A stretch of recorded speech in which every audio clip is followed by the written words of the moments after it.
পুঁজি করে আমরা যাতে পুনরায় আরো বাদ ঘটনা না ঘটাই, সেদিকে আমাদের আরো সচেতন থাকতে হবে। কোনোভাবেই রাস্তা ব্যারিকেড দেওয়া যাবে না, কোনোভাবেই মানুষকে কষ্ট দেওয়া যাবে না।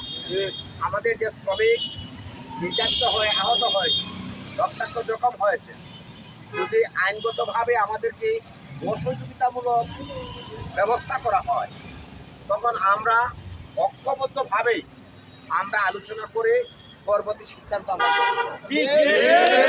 এর মধ্যে কোনো নেতা, কোনো শ্রমিক রাস্তায় জটলাপথ দাঁড়িয়ে গাড়ি আটকানি বা যে এলাকার মানুষ আমাদেরকে আঘাত করেছে সেই এলাকার মানুষের সাথে সামান্যতম খারাপ আচরণ করা যাবে না।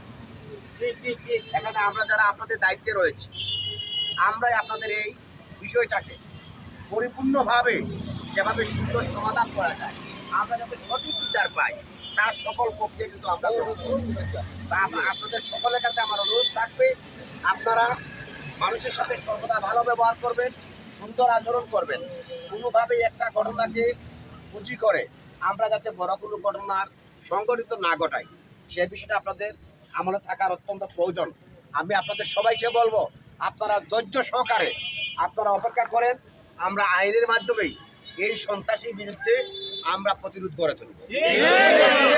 সন্ত্রাসী কোনো দলের নয়, সে তার গোষ্ঠীর একক শক্তি প্রয়োগ করে আমাদেরকে প্রহার করেছে, আমাদেরকে নির্যাতন করেছে। আমরা কোনোভাবেই এই বিষয়টাকে ভিন্ন করে দেখবো না। আমরা আমাদের জায়গা থেকে তার বিরুদ্ধে আইনগত যত প্রক্রিয়া বা প্রয়োজন আমরা সকল আইন আমরা